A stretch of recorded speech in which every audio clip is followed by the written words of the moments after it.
Mardi 29 octobre 2019, une rencontre avait lieu à la librairie Ombre Blanche avec l'auteur Olivier Rollin pour son nouveau roman paru chez Gallimard intitulé Extérieur Monde. Bonne écoute à toutes et à tous.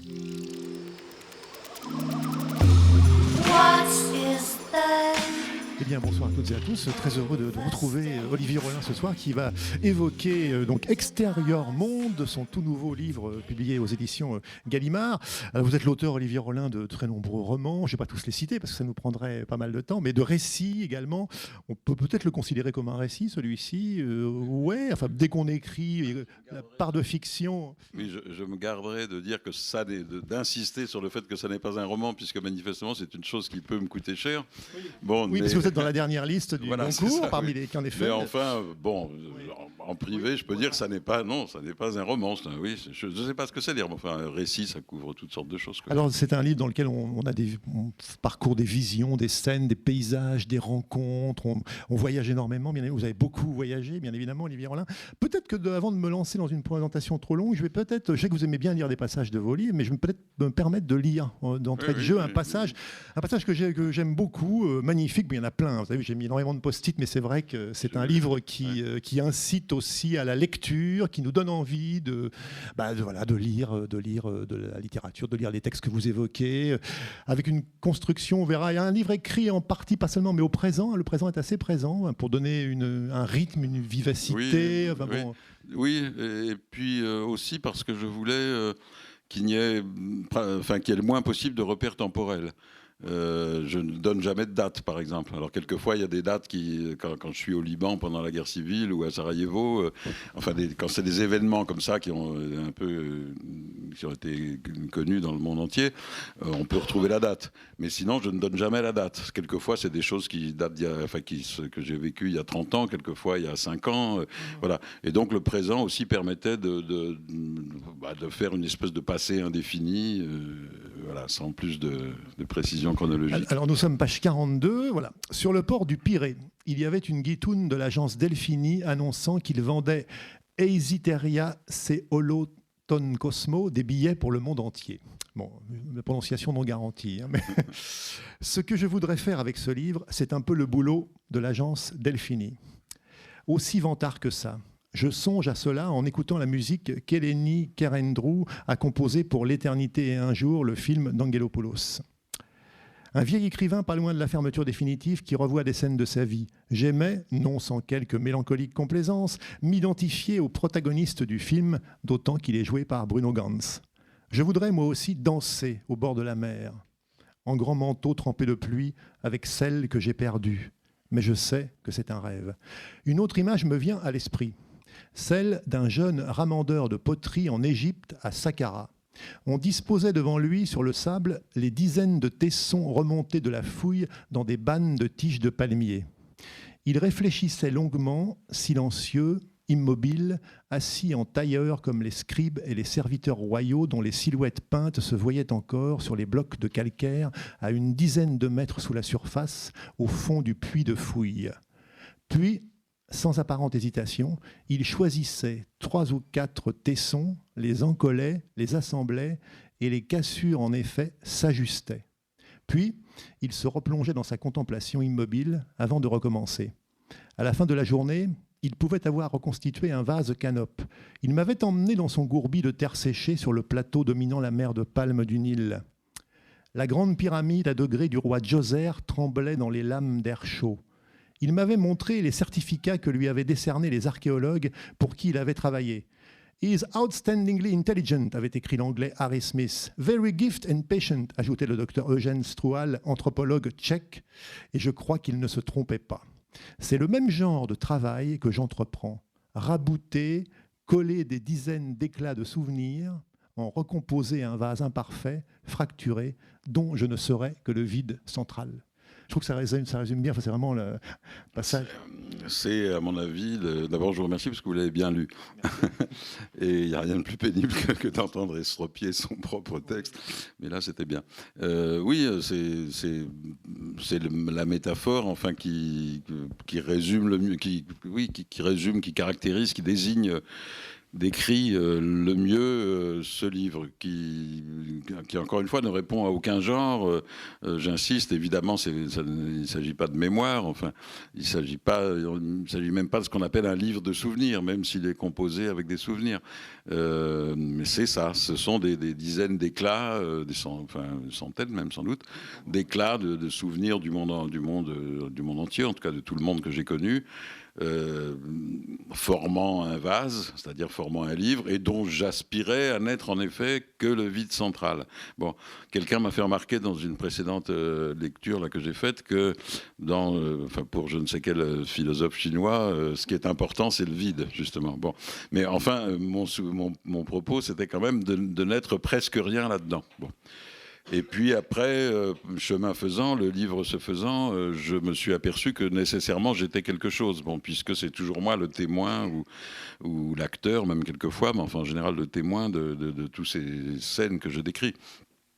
Donc je me suis aperçu que je n'étais pas exactement simplement le vide central, que ça composait une espèce d'autoportrait tout de même. Bon, mais ça n'était pas mon dessin. Ça n'était pas mon dessin les livres imposent, surtout ceux qui sont aussi, erratiques, vagabonds, etc., que celui-ci. Les livres imposent des choses qu'on n'avait pas tout à fait prévues au départ. Oui, en fait, est-ce que c'est un livre que vous portiez déjà depuis des années, vous y pensiez, ou c'est quelque chose Depuis, je sais pas, j'ai une très mauvaise perception des distances dans le temps. Pour moi, mon unité de temps, c'est 5 ans. 5 ans, c'est il n'y a pas très longtemps. 10 ans, ça commence à être longtemps, etc. Enfin bon, mais en tout cas, je pense que ça fait 3 ans, grosso modo, que j'y pensais. C'est-à-dire que tout de même, il y a eu un moment où je me suis mis à y penser de façon un peu active, puisque j'ai... entrepris un jour, il y a donc 2 ans, à peu près, un peu plus peut-être, de relire tous les carnets que j'ai écrits depuis 30 ans. Voilà. Et c'est en relisant ces choses-là, avec peut-être une idée derrière la tête, mais extrêmement vague, que je me suis aperçu qu'il y avait je ne sais pas, plusieurs grandes dizaines d'éclats, en effet, de choses, de scènes pour lesquelles j'avais à peu près trouvé les mots sur le moment, et donc qui renaissaient quand je lisais ces carnets, et il m'a semblé à ce moment-là qu'un livre était concevable, quoi. Un livre en forme de mosaïque était concevable. Mais justement, je ne voyais pas quelle forme. Enfin, je savais pas du tout. C'est pour ça que les pages du début où je raconte mon hésitation, est-ce que tout ça va faire un livre, etc. C'est pas du tout du chiquet. C'est vraiment quand je suis arrivé à la 50e page, je me suis aperçu que oui, que ça prenait de la masse, quoi, de la gravité. Bon, mais au début, j'étais dans l'incertitude la plus complète. Alors, le livre s'ouvre aux Açores, hein, avec une très belle scène d'un cheval qui n'a pas de cavalier, pourrait-on dire, et qui fait battre contre ses flancs des bidons de lait, hein, si je me souviens bien. Ouais. Et puis, il y a une construction un petit peu cyclique, parce que j'ai remarqué que le livre se refermait. Enfin, on revient aux Açores à la fin. Est-ce que je me suis demandé si c'était... Non, ça n'est pas là non plus. Enfin, je suis habitué, j'aime bien les constructions cycliques. Par exemple, un de mes livres qui s'appelle Tigre en papier, c'est un récit qui se passe pendant que le narrateur tourne pendant presque toute une nuit autour des boulevards périphériques parisiens. Bon, ça parle pas du tout des boulevards périphériques, mais je veux dire, le lieu du récit, c'est ça. Bon, alors oui, la forme cyclique est une forme qui me convient. On m'a souvent demandé pourquoi, je n'en sais rien. Je n'en sais rien. Enfin, je suis pas le premier à aimer les cercles. Hein. Je veux dire, c'est une figure parfaite. Bon, voilà. Mais cette histoire des Açores, je vous promets, enfin, je n'ai pas l'habitude de raconter des choses qui ne sont pas vraies, sauf quand j'écris vraiment un roman. Bon. Mais c'est venu absolument par hasard. C'est-à-dire que le début, là, le cheval qui sort de la brume aux Açores, justement, comme je ne savais pas quel genre de livre j'allais faire, un jour, je me suis dit, bon, ça suffit. Maintenant, il faut essayer, puis on verra bien. Bon. Et j'ai pris cette scène-là parce que je la trouvais belle, mais il y en a 50 autres que je trouvais belles. Bon, c'était celle-là. Bon, hop, allez, on va voir où ça nous mène. Et puis, donc, les Açores au début, c'est pour ça. Et les Açores à la fin, c'est que j'avais en effet feuilleté les Mémoires d'Outre-Tombe, Chateaubriand, là, je ne sais plus pourquoi d'ailleurs maintenant, mais enfin, si à la fin je dis que j'aime bien le personnage de vieil amoureux mélancolique de Chateaubriand, etc. Bon. Escale aux Açores, c'est pour oui, mais je l'ai découvert à cette occasion. Je veux dire, parce qu'à vrai dire, probablement d'ailleurs que je n'ai jamais dû lire complètement les Mémoires d'Outre-Tombe, qui est pourtant un livre qui m'importe assez. Bon, mais enfin, tout d'un coup, je me suis aperçu qu'il avait fait escale aux Açores dans son chemin vers l'Amérique. Et ben donc, j'ai terminé comme ça, mais c'est vraiment le hasard de ce livre qui était là sur ma table, de mon feuilletage de ce livre, qui ont fait ressurgir, et donc qui font en effet que c'est vraiment un vase, finalement, puisque, enfin, en tout cas, il y a la forme circulaire ou sphérique d'un vase. Les Açores bien connus pour l'anticyclone notamment, parce que vous le citez, vous faites une excursion, vous montez à un observatoire, c'est bien ça, enfin. Un observatoire météorologique. Oui. En plus, c'est ça qui me frappe, c'est que votre livre, c'est l'art de la digression aussi. Oui. Vous avez là, il y a beaucoup de parenthèses, mais en même temps, le lecteur, vous le baladez, mais au bon sens du terme, il n'est jamais perdu. Alors, il y a quand même une construction derrière. Enfin, il y a quelque chose de très cohérent, et c'est vrai notamment, il y a un passage, j'y pense, où on passe d'un coup c'est New York à Moscou. Il y a un saut de page. Bon, il y a véritablement une prouesse, une aisance. Ce n'est pas si aisé, c'était la chose. Oui, j'espère que le résultat est assez fluide et assez aisé. Mais en fait, la grande difficulté n'a pas été tellement dans l'écriture, à proprement parler, du livre, puisqu'encore une fois, je ne me suis servi que des souvenirs que j'avais réussi quand ils étaient au présent, quand j'étais sur le terrain, pour lesquels j'avais réussi à trouver des mots. Bon. Donc évidemment j'ai réécrit quand même, mais enfin les mots, je sais pas, pour décrire un visage, pour décrire un paysage, etc. Les mots étaient déjà là un peu dans mes carnets. Bon, ce qui a quand même facilité beaucoup l'écriture après en parler du livre. Mais la difficulté, en effet, c'était de faire en sorte de passer d'un lieu à un autre, d'un temps à un autre, sans que ce soit trop artificiel, sans qu'on ait l'impression de passer sur un chaos. Enfin bon, voilà, c'était ça qui a été très difficile. Qui a fait d'ailleurs que j'ai été obligé de laisser de côté des dizaines d'autres scènes que je trouvais belles et qui auraient mérité, à mon avis, d'être là, mais je ne voyais pas comment en faire un grand serpent comment les intégrer à ce grand serpent de mots.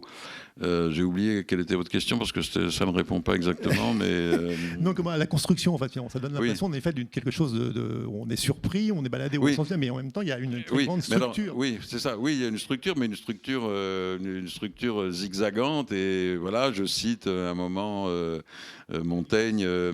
Oui, voilà, il va par sauts et gambades. Bon, alors la structure, c'est sauts et gambades, mais pour sauter et gambader, encore faut-il ne pas tomber dans un trou, bon, et se casser la jambe. Mais je recherchais quand même je savais que je recherchais un effet un peu vertigineux. Je voulais qu'on soit paumé, quoi. Et donc, je voulais surtout pas faire des choses un peu thématiques, c'est-à-dire, oui, on est à New York, mais on va continuer à parler de souvenirs américains, etc. Non, surtout pas. Il faut au contraire pas aussitôt passer ailleurs. Je voulais qu'on ne soit, qu'il n'y ait aucune, qu'il y ait une grande incertitude et temporel, c'est-à-dire donc des mélanges de temps et aussi géographiques. Enfin, voilà, on passe de la Sibérie à la Terre de Feu, voilà. La Sibérie, on peut en effet, puisque vous citez la Sibérie, vous dites à un moment, la Russie, c'est finalement, l'extrême-orient, même russe, plus précisément, c'est vraiment le territoire, le pays où vous avez le plus séjourné. En fait, vous vous rendez compte que vous y allez la première fois sans vous deviner que vous alliez y retourner de très nombreuses fois, et c'est finalement le pays que vous avez séjourné le plus longtemps. Et qu'est-ce qui a été le déclenchement, qu'est-ce qui est l'attirance au départ? Est-ce qu'il y a quelque chose qui... Non, le déclenchement, c'est à bien longtemps, parce que c'était en 86. Bon, c'était simplement le désir de connaître un pays qui, à l'époque, était complètement inconnu et qui commençait tout juste à s'ouvrir. Et puis c'était une espèce de fascination géographique pour cette étendue absolument immense de terre, presque... Je cite quelquefois, il y a un bon livre notamment sur la Sibérie qui est écrit par un Anglais dont je ne sais jamais prononcer le nom, qui s'appelle, alors lui qui est un écrivain de voyage, ce que je prétends ne pas être, mais qui s'appelle, mais il y en avait bon quelquefois des écrivains de voyage, qui s'appelle Colin Thubron, ça s'écrit Thubron, Thubron, je sais pas. Bon, c'est un nom qui fait pas anglais, quoi. Donc, bon. Et donc, en fait, ce Colin Thurban, il a écrit un livre qui s'appelle In Siberia, en Sibérie, que je le cite en anglais parce que je l'ai lu en anglais. C'est pourtant je suis pas tellement bon en anglais, mais c'était celui que j'avais sous la main. Mais en tout cas, et à un moment, il dit si la Sibérie devenait indépendante, par exemple, puisque de temps en temps il y a des velléités comme ça, ce restera encore de très loin le plus grand pays du monde, et on pourrait y mettre les États-Unis, le Canada et l'Europe, enfin l'Europe des 20, je ne sais plus combien là, enfin l'Europe, quoi, l'Union européenne, et il resterait encore de la place. Bon, donc c'est dire à quel point c'est gigantesque ce pays. Et alors donc il y avait aussi, voilà, il y a aussi une espèce de fascination comme ça de ce qui est immense et peu connu. Et puis, enfin bon, il y a toute l'histoire tragique de la Sibérie. Et puis, il y a aussi peut-être un côté un peu, pas snob, mais parce que je ne crois pas vraiment l'être, mais c'est qu'on est à peu près assuré de rencontrer, de pas rencontrer des gens qui viennent ni de Toulouse, ni de Saint-Germain-des-Prés. Voilà. Bon. Ce voyage que j'avais entrepris par pure curiosité, sans aucune intention de remettre ça, je ne me doutais pas qu'il allait en entraîner de fil en aiguille des dizaines d'autres, au point que cet immense, sinistre et attachant pays est de loin celui du monde où j'ai le plus longtemps séjourné. Je suis de retour à Khabarovsk. Je ne me souvenais pas que la ville était si grande, si montueuse, les trams dévalant les collines, au-dessus de l'Amour, large comme un bras de mer, lui donnent furtivement un air de San Francisco. Des promeneurs emmitouflés regardent le soleil rouge baisser sur la Chine, où le fleuve s'appelle Dragon Noir. Les glaces qu'il charrie font en s'entrechoquant une grande rumeur. Lénine est tout petit, au bout de sa place, assez modeste pour une fois, en veston et casquette. Les bulbes dorés de la cathédrale scintillent dans le couchant. Elle n'était pas là autrefois. Les églises sont la seule infrastructure, si on peut appeler ça ainsi. D'un point de vue marxiste, elle relève plutôt de la superstructure, qui est massivement prospérée en Russie. Il y a bien cette dimension de l'écriture, de la recherche finalement du mot. Vous écrivez prendre des notes. Ce qui compte, c'est d'essayer de trouver quelques mots justes pour pincer l'impression. L'équivalent peut-être du punctun barthésien en photographie. Il faut en tout cas l'impression l'épingler avec des mots aiguilles. Peut-être préciser peut-être, Olivier. Mais oui, c'est ça toute la difficulté de... Bon, moi, j'écris toujours à partir de notes, même quand c'est des romans d'imagination. C'est jamais complètement d'imagination, mais enfin bon, j'écris toujours à partir de notes que j'ai prises, pas du tout, quelquefois pas du tout, avec l'idée d'en faire ensuite un livre. Bon, mais il faut trouver quelque chose. Je ne sais pas, un visage m'intéresse. Une silhouette, enfin quoi que ce soit, il faut sur le moment, sur le motif, comme disent les peintres, trouver quelque chose qui épingle, en effet, qui bon, si je dis, je vais prendre un exemple caricatural, mais si je dis la mer est bleue, je n'ai rien dit. D'accord ? Bon, on ne reverra rien. Bon, il faut que je trouve, supposons que je veuille décrire une mer, il faut que je trouve autre chose que ça, même si elle est dans l'ensemble assez bleue. Mais il faut que je trouve autre chose que ça. Bon, et donc c'est ça, il faut, oui, trouver quelque chose qui agrippe ce qu'on a devant les yeux et qui fera que 5 ans, 10 ans, et même quelquefois 20 ans ou 30 ans après, l'impression pourra renaître de nouveau. Alors, oui, non, je sais plus. Le mot qui pince, c'est comme vous dites, le mot oui, pour pincer ça, l'impression, oui, c'est ça en fait. Oui. Saisir. Oui, voilà.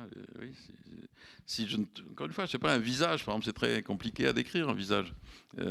Si on ne trouve pas quelque chose, une image, un adjectif, une façon de enfin bon, eh bien, il sera dans quelques jours plus tard, il aura jamais disparu. Et je le dis à la fin aussi, d'ailleurs, les photos ne servent à rien pour ça, enfin pour moi en tout cas. Les photos peuvent me permettre à la rigueur de me souvenir d'un détail, etc., mais elles ne feront jamais, de là ne renaîtra jamais l'impression première. C'est un livre aussi sur les personnes aussi croisées ou aperçues même. Il y a un très beau passage sur les femmes, les filles que vous avez pu croiser dans votre vie. Vous avez aperçu comme les passantes de Baudelaire. Aperçues, vous avez simplement croisé, aperçues. Et c'est vrai que c'est finalement peut-être cette dimension fugitive, évanescente, qui vous file entre les doigts, enfin, qu'on ne peut pas saisir. C'est un peu aussi un livre sur la mémoire, hein, je l'ai lu comme ça. Hein, oui, c'est un livre sur la mémoire, ça, incontestablement, oui. Simplement, mon idéal n'est... Oui, non, mais... Oui, non, mais c'est...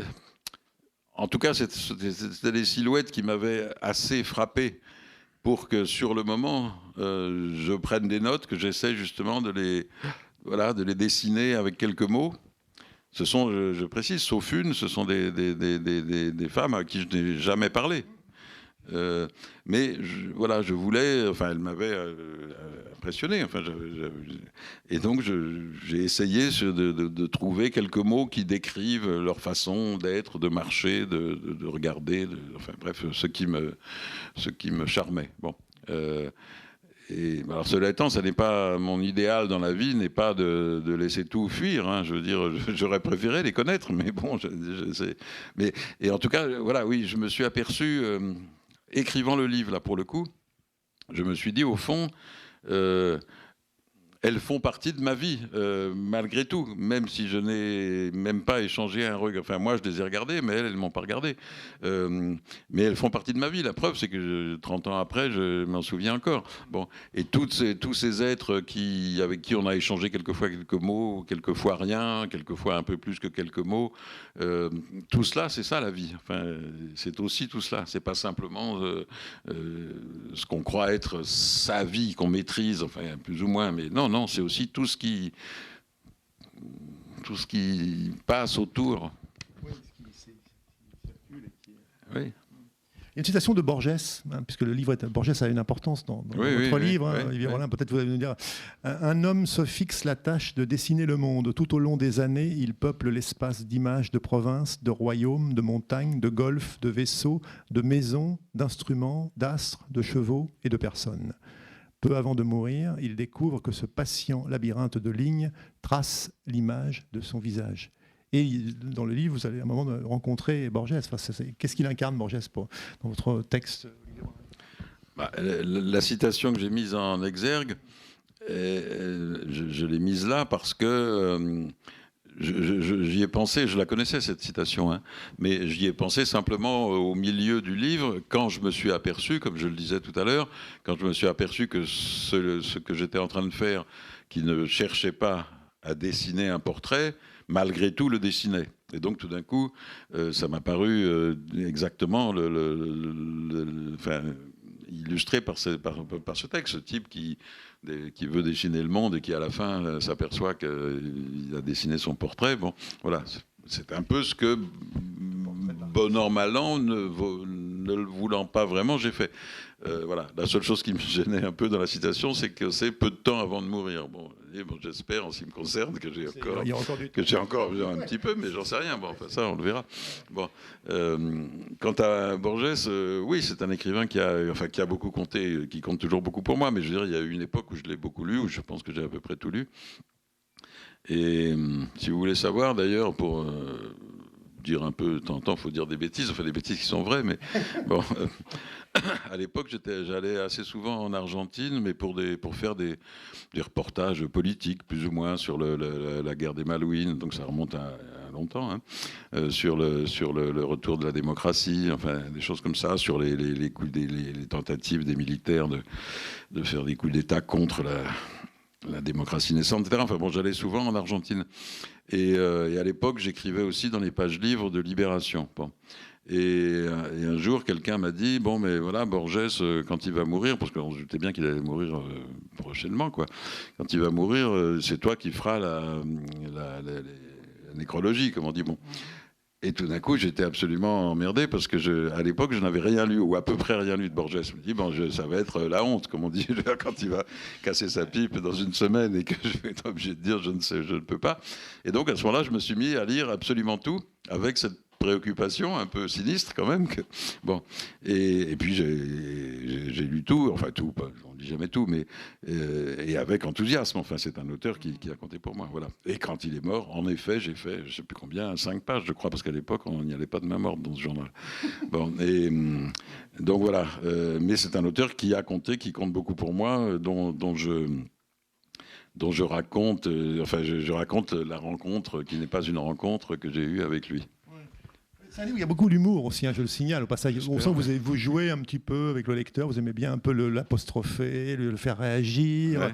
Ouais. Et puis voilà. Alors, vous qualifiez votre livre, vous dites j'essaie de faire une récapitulation. C'est une belle définition en fait. Hein. C'est une façon de... Oui, parce que bon, il est vrai, encore une fois, c'est pas du tout des mémoires, et c'est pas non plus un livre que j'écris peu de temps, enfin, en tout cas, c'est pas mon dessin peu de temps avant de mourir, comme dans le texte de Borges, mais néanmoins, il est vrai que je n'aurais pas eu l'idée, peut-être pas même les moyens d'écrire ce livre il y a 15 ans, par exemple. C'est vrai qu'il y a un moment de la vie où la récapitulation... je dis bien là, c'est récapitulation, c'est pas capitulation, c'est pas la même chose, mais on a un peu envie de voir, de faire le tour un peu de ce qu'on a vu, de ce qu'on a vécu, des gens qu'on a rencontrés, des gens qui vous ont impressionné, des beautés qu'on a croisées dans la rue, etc. Voilà, oui, c'est une récapitulation. Voilà, pas des mémoires, non, surtout pas non plus même des souvenirs, et quoi encore. Par cette fausseté, cette vitrine, cet embaumement, je cherche à inventer quelque chose à mon âge, au lieu de penser à mes obsèques. Je ne sais pas si j'y arriverai, là encore, croyez-moi ou non, mais vous auriez tort de ne pas le faire. Ce qui me déplaît, que je voudrais éviter, mais sans être fasciste, comme l'a un moment soutenu Barthes, la langue est bien contraignante, c'est le « je ». Une personne qui ne m'est pas familière. Alors je ruserai comme je pourrais avec la grammaire. J'emploierai peut-être parfois le « tu » pour désigner le même personnage. Apollinaire l'a bien fait, mêlant le « je » et le « tu ». Zone. Aujourd'hui, tu marches dans Paris, les femmes sont ensanglantées. C'était, et je voudrais ne pas m'en souvenir, c'était au déclin de la beauté. Et qui mieux que lui, dans le siècle d'où je viens, a aimé la langue que j'aime aussi, qui m'a formé et à qui je voudrais léguer quelque chose. Que c'est un livre aussi un peu, alors, hommage, je le prenais pas mal, mais c'est aussi un livre sur une certaine forme, sur un siècle, sur la littérature, sur une forme de langue. Vous dites à un moment, vous osez dire, vous l'écrivez, Olivier Rollin, que finalement, pourquoi actuellement, dès qu'on dit qu'on est nostalgique, on vous tombe dessus, quoi. Alors qu'en fait, nostalgie, c'est pas négatif, quoi. Voilà. Un péché, donc, oui. Oui, enfin, bien sûr que c'est nostalgique dans la signification, je sais pas quoi, publicitaire que ça a pris maintenant. Ça veut dire un type qui pleure tout le temps sur le passé, que ça a été mieux avant. Enfin, mais tout ça, c'est des lieux communs, quoi. Il n'y a aucune honte. Enfin, d'abord, la littérature est essentiellement nostalgique. Je veux dire, on écrit quand même essentiellement sur des choses qu'on a vécues. Il y en a qui écrivent sur des choses à venir, bon, mais enfin dans l'ensemble, on écrit sur des choses qu'on a vécues, bon, et non seulement ça, mais alors là, comme le dit Borges aussi dans un autre texte, on écrit sur des choses qui disparaîtront avec nous. Bon. Et je pense que c'est même une des responsabilités, si on veut, de l'écrivain, de faire passer dans l'avenir des choses qui mourront avec nous. Bon. C'est le texte qui s'appelle Le Témoin, le Testigo. Qu'est-ce qui mourra avec moi quand je mourrai, bon. Donc voilà, donc la littérature est quand même essentiellement un retour vers des choses qui ont disparu ou qui vont disparaître. Je ne vois pas ce qu'il y a de mal à cela. Mais même dans la vie, moi j'aime bien, et c'est vrai que une façon de se mesurer au temps, c'est de retourner dans des endroits où on est allé 20 ans ou 30 ans auparavant. Et Bon, ben oui, tout à l'heure, vous avez lu le petit passage où je suis à Khabarovsk, là, sur les bords du fleuve Amour. J'y étais allé du temps de l'URSS à Khabarovsk. Bon, ben évidemment, je veux dire, c'était il y a, je ne sais plus combien, 30 ans. Bon, ben pas mal de choses ont changé, mais c'est intéressant de voir ça. C'est intéressant. Oui, on mesure, là, enfin, comme Proust dit qu'il faut retrouver l'essence pure du temps, eh bien, c'est une façon d'essayer de trouver l'essence pure du temps. À quoi sert l'écrivain, vous écrivez, si ce n'est à tenir des comptes? Ah non, ça c'est Claudel qui l'a écrit. C'est Claudel, pardon. Oui, enfin, excusez-moi. je le cite, Oui. oui. Vous revenez en mémoire cette phrase, excusez-moi, parce que de Claudel, que j'avais mise en exergue à l'invention du monde. Oui, voilà, c'est ça, oui. Que ce soit les siens propres ou ceux d'un magasin de chaussures. Voilà. Ou de l'humanité ou ceux d'un magasin de chaussures. Voilà. L'humanité tout entière. Voilà. Alors, vous citiez on parlait de Khabarov, bon. Mais un autre exemple très présent dans ce livre, c'est le Soudan. Vous êtes allé à de nombreuses reprises, vous avez écrit Port-Soudan, qui a eu le prix féminin, si je ne m'abuse, en 1994. Quelle évolution vous avez pu, justement, alors, puisque vous dites que c'est intéressant de retourner, vous connaissez bien ce pays, vous y êtes allé plusieurs fois, qu'est-ce que vous diriez là, dernièrement, c'était quand vous étiez allé? Non, la dernière fois que je suis allé, c'était il y a 2 ans, je crois. Et c'était malheureusement, très peu de choses avaient changé, enfin rien n'avait changé même. C'est-à-dire c'était une dictature dégueulasse, mais à la fois militaire et islamique et corrompue, tout ça va ensemble. Mais il n'en reste pas moins que c'est un pays dont c'est un peu inexplicable. Enfin, non, si, c'est explicable. Enfin, je veux dire, j'ai toujours aimé les gens là-bas. Voilà. J'ai toujours été traité avec non seulement, enfin, avec dignité par les gens là-bas.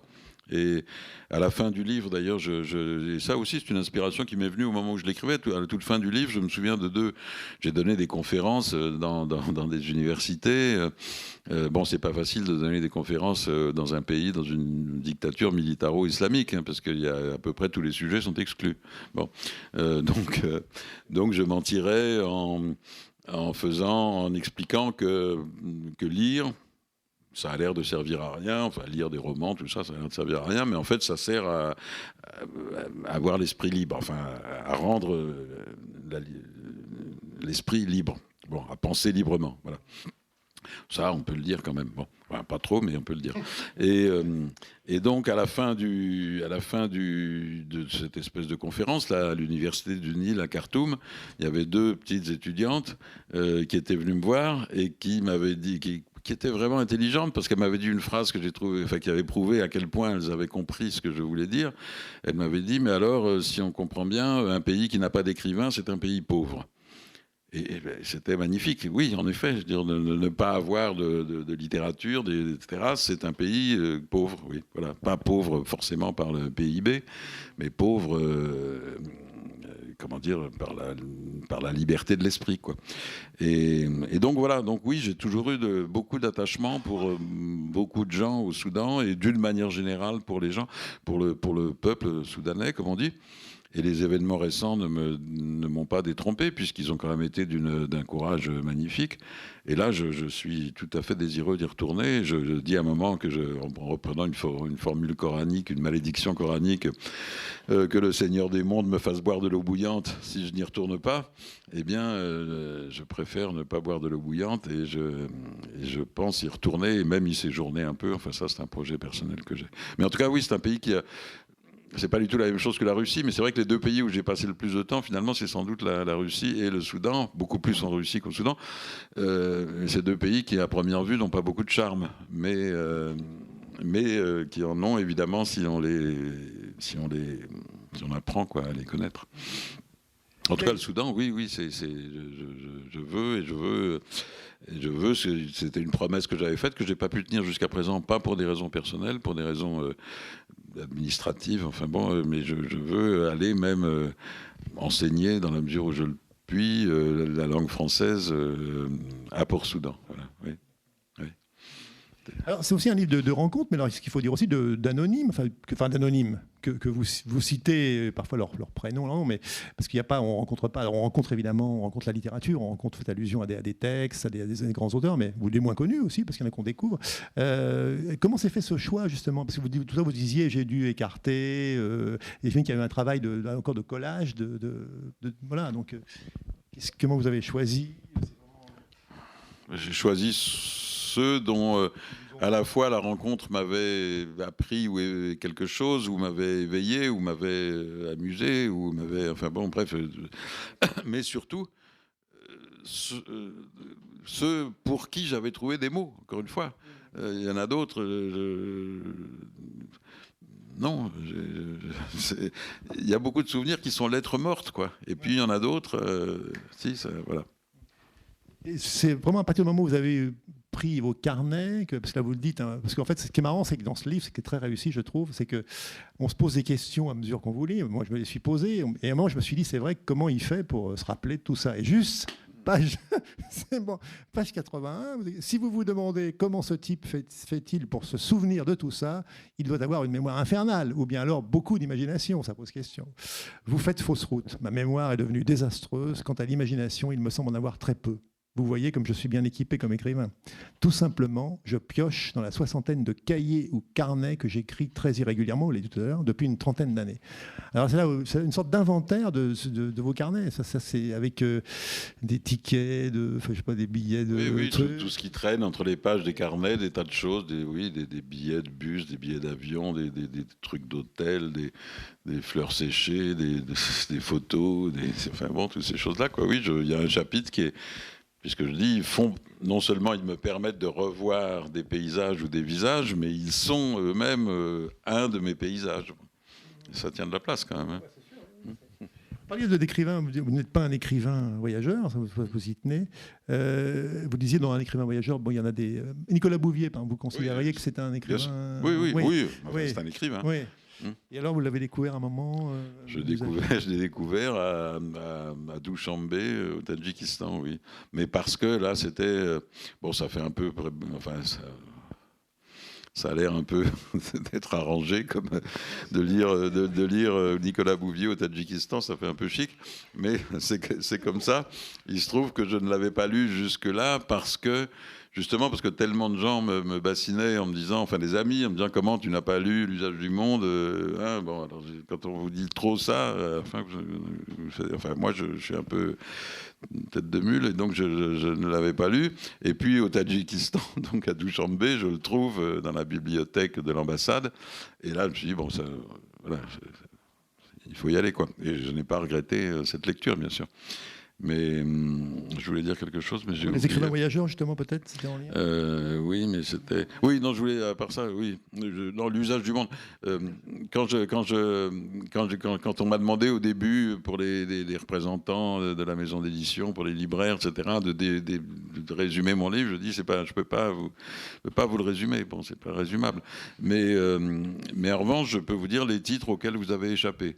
Bon. Et alors donc, parmi les titres auxquels vous avez échappé, il y a L'usage du monde, parce que ça aurait été le meilleur titre, mais il était pris. Et puis il y avait Chose vue, mais c'est également pris. Chose vue de Victor Hugo, justement. Oui, voilà, bon, c'était un peu trop encombrant pour que je puisse me mesurer à lui. Ouais. Oui, justement, Victor Hugo, ça fait partie, j'imagine que c'est dans votre panthéon, enfin de manière... Oui, mais assez récemment, parce que, enfin, comme tout le monde, j'avais lu du Victor Hugo à l'école, etc. Mais après, comme tout le monde aussi, j'avais un peu considéré que c'était une vieille chose, que c'était de la poésie qui m'intéressait plus, etc. Et puis, j'ai été amené à m'y réintéresser... Je ne sais plus pourquoi dire je me suis, parce que il y a 20 ans, tout d'un coup, je me suis dit, au fond, j'ai jamais lu Les Misérables, je sais ce que ça raconte, grosso modo, tout le monde sait ça, mais je vais le lire, quoi. Et puis, j'ai été assez enthousiasmé, quoi, par la puissance de ce livre, aussi par les digressions, bien sûr, mais qui ne sont pas, d'ailleurs, à mon avis, véritablement des digressions, mais des moments où le récit, comme un fleuve, quoi, s'étale, voilà, puis d'autres moments où ça rentre dans des gorges. Bon. Enfin bon, en tout cas, ce livre est un monument, quoi. Voilà, un monument, et un monument pas seulement littéraire, mais un monument je le dis à un moment, enfin, comme je suis assez content de cette formule, je vais me permettre de la répéter, mais c'est un peu notre constitution imaginaire. Je veux dire, il y a tout ce qui fait que sans doute on a envie de vivre quand même en France, dans une république, enfin tout ce qui fait notre constitution, quoi, ce qui fait que il y a des façons de vivre qu'on a envie de garder, démocratiques, quoi, comme on dit,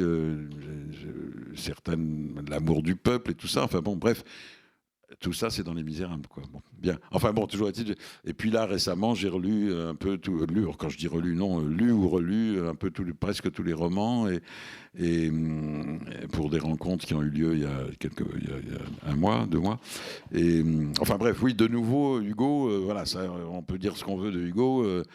Pas du tout Hugo, hélas. Non. Voilà, il y a c'est une. Et quand on est écrivain, enfin bon, on aime les mots, quoi. C'est quand même. Et voilà, il n'y a pas d'autres exemples, peut-être même dans l'histoire de la littérature mondiale. Enfin, si Shakespeare, quand même, bon, mais il n'y a pas d'autres exemples de cette prodigieuse capacité de trouver les mots, de jouer avec les mots, d'inventer des mots. C'est absolument stupéfiant, même quand c'est quelquefois de la poésie qui ne nous plaît pas. Mais voilà, il y a une. Oui, quelqu'un a dit, alors c'était qui maintenant, je ne sais plus, c'était, je ne sais plus, quelqu'un de son époque a dit que je ne sais plus quel prophète de la Bible avait avalé les livres saints, bon, et que Victor Hugo avait dû avaler tous les dictionnaires français. Bon. Mais le fait est que c'est inouï, quoi. Bon, donc oui, ça fait partie de mon panthéon, si on peut dire, oui.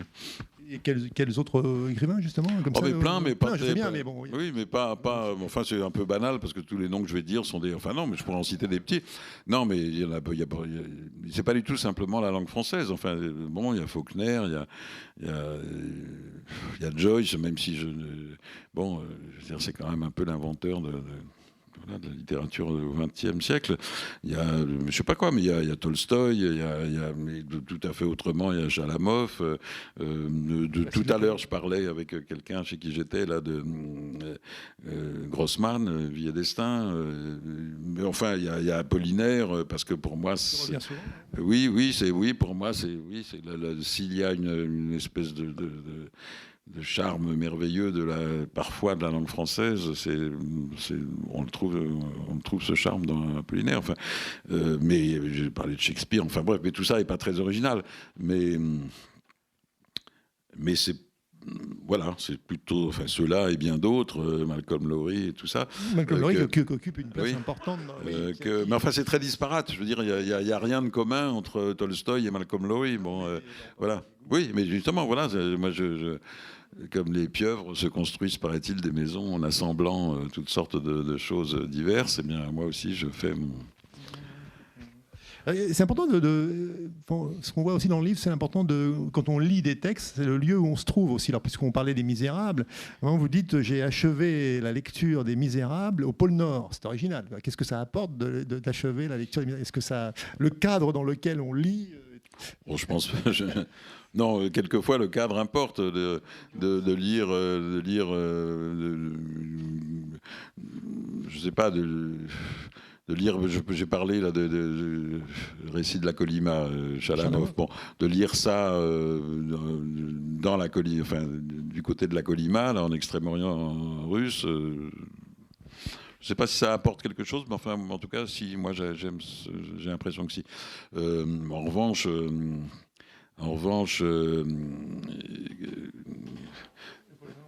oui, le pôle Nord, ça n'apporte rien à la lecture des Misérables, mais simplement, il se trouve qu'en effet, j'ai terminé ma première lecture des Misérables, j'ai relu depuis, donc, mais il se trouve que j'étais au pôle Nord, et que, en tout cas, on a beaucoup de temps à soi quand on n'est pas, quand on n'a pas un travail d'étudier des carottes glaciaires ou des choses comme ça. Moi, j'avais aucun boulot, et donc on a du temps à soi. Et puis en plus, comme il fait jour tout le temps, enfin quand j'y étais, il faisait jour tout le temps, donc voilà. Mais j'ai raconté que je l'ai fini au pôle Nord parce que c'est quand même un peu original. Bon. Vous parliez vous évoquiez Victor Hugo, donc Les Misérables. Est-ce que peut-être, comme vous aimez bien lire des passages, peut-être nous lire parce que vous retenez la fin justement du texte, là où c'est chapitre, je trouve pas mal, peut-être de commencer avant, je ne sais pas. Après, c'est une suggestion. Hein, si vous voulez, je dirais votre texte parce que mais bien sûr. Alors. Si vous avez une autre idée, allez-y.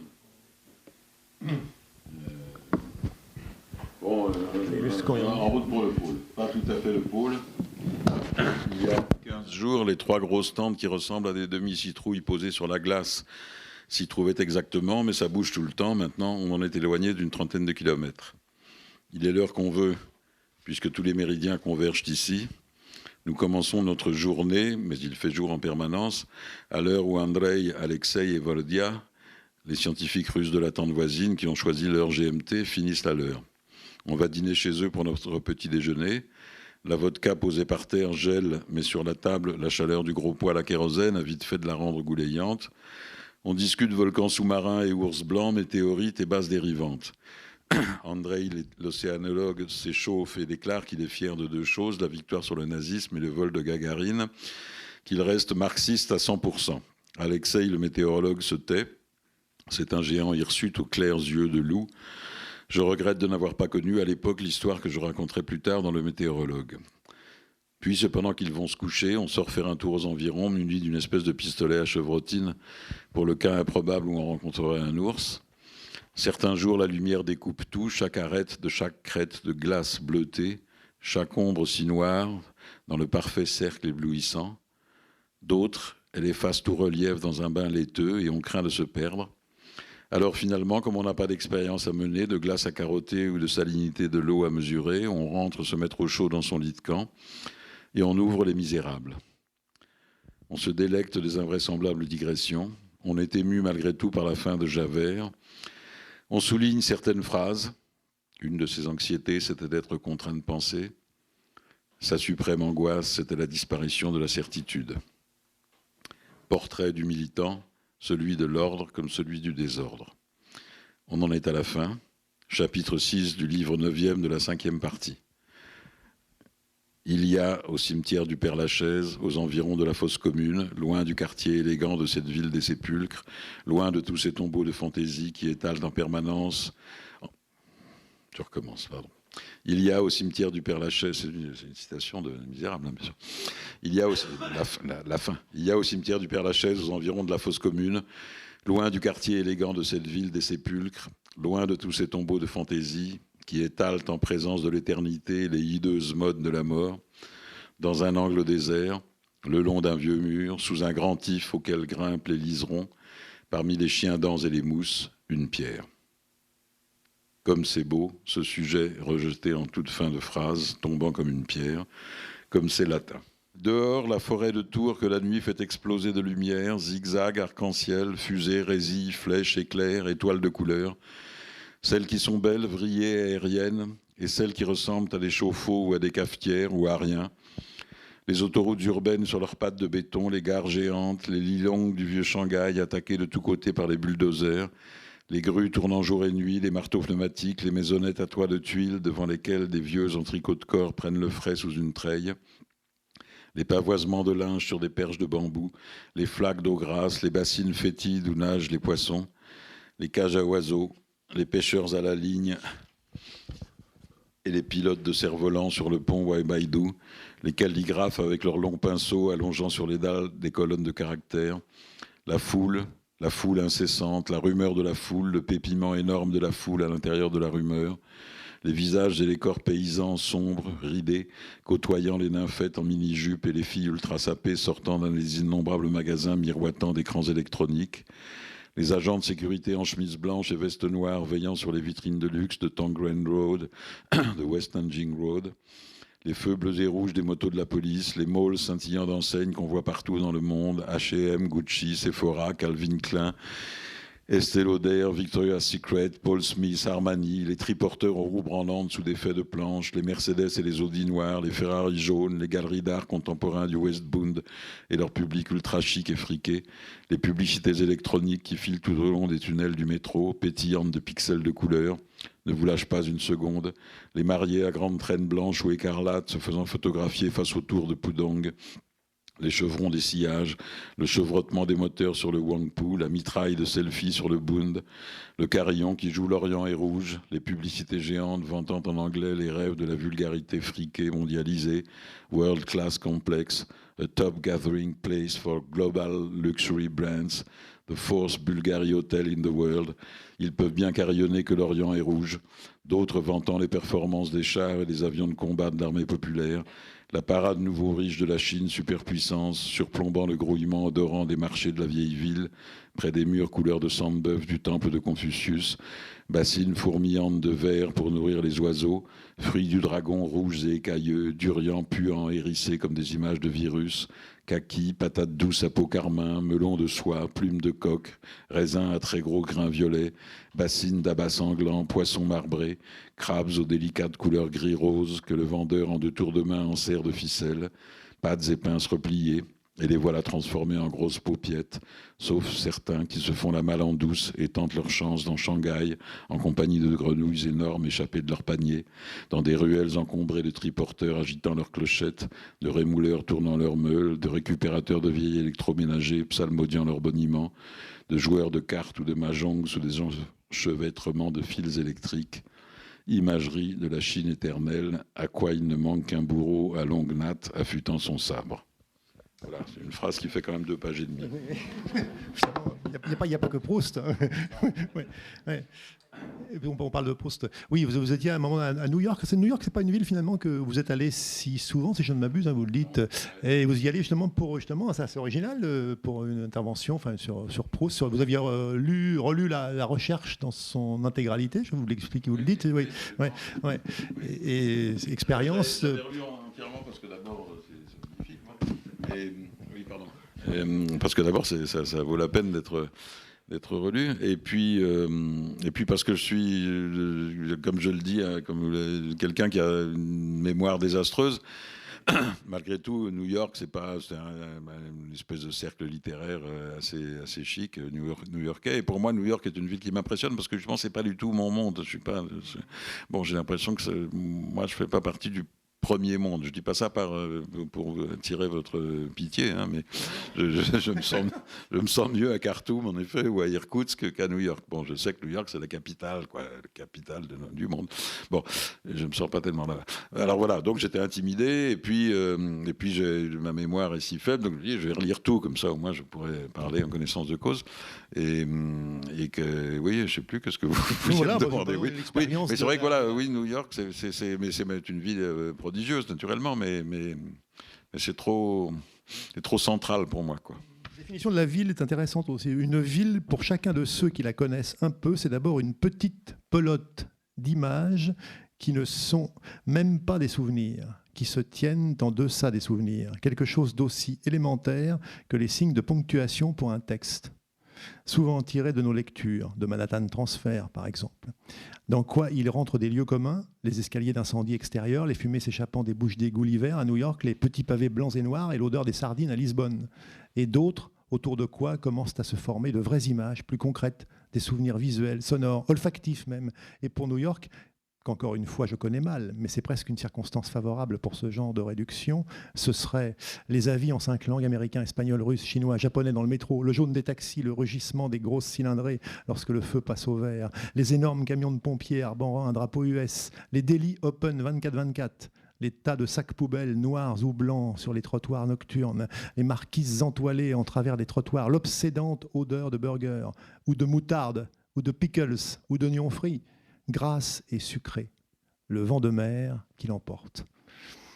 Oui, ben voilà, c'est un peu ce qui est avant. Ce qui est avant une image un peu plus développée d'une ville, ce sont ce genre de lieux communs. Voilà. Et pour moi, New York, c'est ça. Après. Plus à l'aise à Moscou, alors, peut-être, non? Oui, hein, oui. On passe à Moscou, la page suivante. Oui. J'y suis allé bien plus souvent à Moscou, oui. Et puis, on n'est pas trop intimidé à Moscou. Je suis intimidé ici par des tas de choses, mais enfin, c'est une ville énorme, c'est une ville... mais je ne me sens pas incongru, alors qu'à New York, un peu.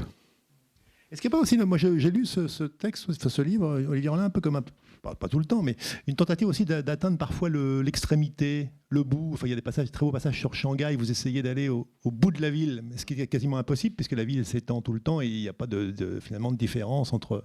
Donc on est toujours dans l'urbanité, quoi. Et puis il y a peut-être aussi la tentation du bout du monde, hein. Vous le décrivez à un moment donné, je crois, vous essayez de finalement... oui, alors, sauf que je dis, il n'y en a pas, puisque voilà. Mais il y en a qui sont plus susceptibles d'être appelés comme ça. Et oui, j'éprouve de l'intérêt pour ces endroits-là, mais c'est assez normal. Enfin, on a toujours envie d'aller voir là où les autres ne vont pas voir, ce qui est caché derrière un lieu évident, on a envie d'aller voir. Je sais pas. Enfin, moi, quand j'étais gosse, dans les souterrains, les choses comme ça. Donc, oui, des lieux comme l'île de Sakhaline au bout de la Sibérie ou la Terre de Feu au bout de l'Amérique du Sud, ce sont des lieux qui me plaisent, quoi. Et où on a en plus, on a tout le temps on a tout le temps de réfléchir, pas à New York justement. À New York, voilà. Mais là, non, il se passe rien. Il y a le vent. Ça me convient.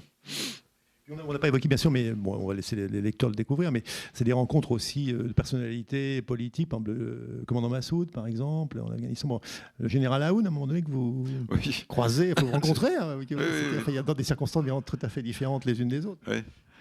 Oui, il y a assez peu de personnages publics, enfin historiques, il y a quelques écrivains, mais en effet, j'avais rencontré, puisque je faisais un peu du journalisme, enfin, la première fois que je suis allé à Kaboul, c'était envoyé par un journal, et donc j'avais rencontré Massoud, qui était un homme qui m'avait fait une grande impression, comme il faisait, je crois, tous ceux qu'il rencontrait. Bon.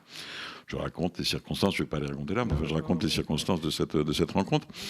Et ensuite, après qu'il a été tué, je suis allé sur sa tombe, non pas par vénération particulière, mais enfin, encore une fois, c'était un type qui m'avait impressionné, quoi. Et ça m'intéressait de voir son village natal dans la vallée du Panjshir et la tombe sur une colline. Enfin, voilà.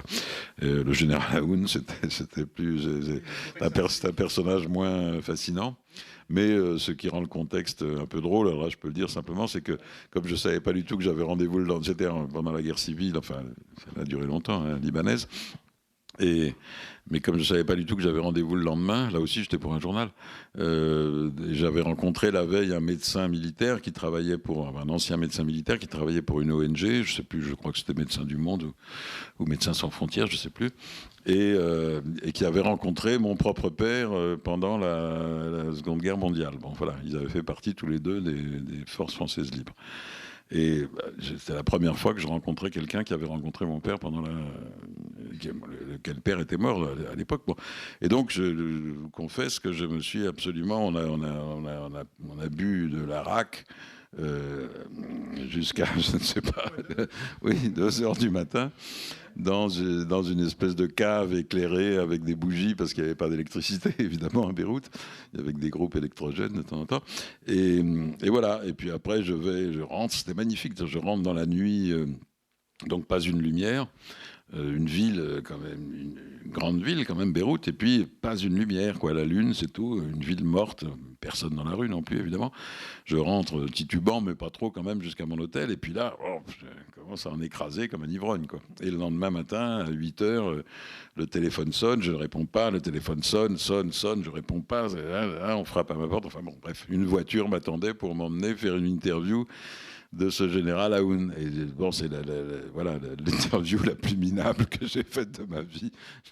En condition. J'avais une gueule de bois absolument terrible, j'avais même pas d'enregistreur, enfin bon, j'avais pas réfléchi à des questions, enfin bref, c'était lamentable. Donc je raconte ça. C'est aussi bien sûr un livre aussi sur les amis qui s'en vont, le passage du temps, notamment vous évoquez beaucoup Serge, qui était, sur les disparus, qui nous environ la fuite du temps, quoi. Puis la fuite aussi l'amour. Ça embrasse tout ça. Oui, c'est un livre, je le dis à un moment, c'est un livre sur le monde et sur l'éloignement du monde. Parce que tout de même, il s'éloigne aussi. C'est aussi votre géographie personnelle, on peut dire un peu. Oui, c'est ça, et votre portrait de l'artiste en globe terrestre. Je vous cite. Oui, c'est un des titres auxquels vous avez échappé. Oui. Extérieur monde, alors du coup, c'est venu. C'est venu avant. Sinon, c'est venu au tout début, avant même que je conçoive vraiment l'idée du livre. C'est venu. Enfin, c'est bizarre. C'est venu. J'escaladais une dune en compagnie d'amis. Et tout d'un coup, je me suis dit, tiens, j'aimerais bien faire un jour un livre qui s'appellerait Extérieur Monde. Voilà. Oui. Bon. Après, le titre a attendu plusieurs années avant de trouver un emploi. Et voilà. Après, il faut patienter. Ouais. Quand on est un titre, il faut patienter. Oui. Avez-vous des questions, des remarques, des réflexions? Oh là, je ne suis pas dans la table. Oui. Je suis de Toulouse. Je ne suis pas encore sûr. C'est juste pour savoir si on enlève toutes les parenthèses de votre bouquin, on le dégraisse pas mal. Oui. Et je voulais savoir, ce ne sont pas des digressions. Oui. Mais je crois que ce sont. C'est quoi? Et après, je glisse mes deux questions. Oui, je crois que ce sont des précisions, quoi. Ce sont des il y en a une, c'est une sacrée précision. Elle dure quand même plusieurs pages. Oui. Il y en a, à part les deux premières pages, je me demande. Enfin, faudrait que je le. Mais à part les deux premières pages, je crois qu'il y en a à toutes les pages. Oui. Peut-être. Peut-être, oui. Peut-être, mais je vais vous dire. Bon, alors je vais faire un détour, mais. Ouvrons la parenthèse. Oui, voilà, exactement. Non, chaque livre, pour moi en tout cas, chaque livre impose, quand ça marche, quand ça prend, quoi, impose sa manière d'être écrit, sa manière d'écrire pour moi. Voilà. Et je suis même assez certain, je n'écris pas du tout de la même façon pour un livre et pour un autre. L'écriture de ce livre-là ne ressort l'écriture, je veux dire par là la longueur des phrases, parenthèse, pas parenthèse, sujet, est-ce que c'est je, est-ce que c'est tu, est-ce que c'est il, etc. Tout ça, c'est dès le début, enfin au début d'un livre, c'est des choses quand ça marche, quoi. Hop, tout ça, on conçoit tout ça, mais sans y réfléchir. Bon, c'est une chose que dit, je crois, en lisant, en écrivant, enfin, Julien Gras, qui dit c'est extraordinaire le nombre de décisions qu'on prend sans s'en apercevoir dans les premières pages d'un livre. Voilà. Bon, donc ces parenthèses, je ne les ai pas décidées. Écrivant, et dès la première page, il a fallu que je mette des parenthèses. C'est le livre qui, je ne peux pas vous dire mieux, c'est le livre qui m'a dicté ça. Alors maintenant, si j'essaie, je vous dis, de rationaliser, je vous dis, c'est peut-être pour préciser des choses, une pensée, une description, etc. Mais peut-être que cette rationalisation n'a pas lieu d'être, est erronée. Mais il a fallu, c'est pas pour faire du Claude Simon, par exemple, parce que voilà, je crois que c'est quand même un peu le même effort, c'est-à-dire comme Claude Simon dit, ou plutôt, etc. Bon, enfin voilà, mais c'est pas du tout pour imiter Claude Simon. Voilà. Et ensuite, je suis désolée, après vous écrivez au début, je prétends être un écrivain moderne. Oui. C'est quoi pour vous un écrivain moderne? Et après j'arrête, je passe. Non, mais c'est quelqu'un qui ne rentre pas, enfin qui ne suit pas les chemins déjà 1000 fois frayés, qui essaie d'inventer en effet quelque chose. Et quand je dis essaie, c'est pas là aussi, c'est pas. Oui, faut que je fasse des parenthèses.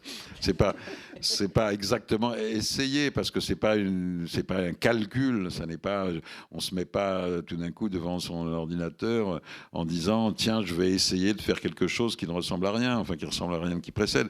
Bon, mais ça ne vaut pas le coup être un écrivain moderne, c'est écrire en se disant que ça ne vaut pas le coup d'écrire si quelque chose du même genre a déjà été fait des tas de fois. Voilà. Alors, je me vante peut-être en disant que ce livre est moderne, mais je crois quand même que ce genre, en effet, c'est une définition de description du monde, et en même temps un peu portrait, et en même temps souvenir de lecture, et en même temps, adieu à quelques amis morts, etc. Enfin, je crois que tout cela ne correspond pas, oui, à un genre déjà pratiqué. Et d'autre part, j'espère que la façon de l'écrire aussi, ma traductrice en portugais, parce qu'il a été traduit en même temps au Portugal, m'a dit... elle a remarqué que c'était un livre qui était écrit à la fois dans une langue qui est à la fois une belle langue, comme on dit, une belle langue, j'espère qu'elle est belle, mais je veux dire une langue classique, quoi, une langue littéraire, comme on dit aussi, et une langue un peu triviale. Il y a tout le temps un mélange de mots, de langue tout à fait parlée, et puis de langue plus racinienne, disons, ou apollinérienne, j'en sais rien. Voilà. Enfin bon. Tout ça fait que c'est pas une révolution, ce livre, mais que je crois qu'il ne ressemble pas à d'autres. Voilà. Extérieur Monde, un livre magnifique d'Olivier Rollin. Je vous recommande vraiment vivement la lecture. C'est vraiment un très grand plaisir de lecture. Bravo Olivier Rollin. Et voilà, écoutez, je vous invite à donc Olivier Rollin est là pour dédicacer son livre Extérieur Monde chez Gallimard. Donc et merci de votre attention et merci d'être venu en Ombre-Blanche. Merci à vous de m'avoir houspillé intelligemment.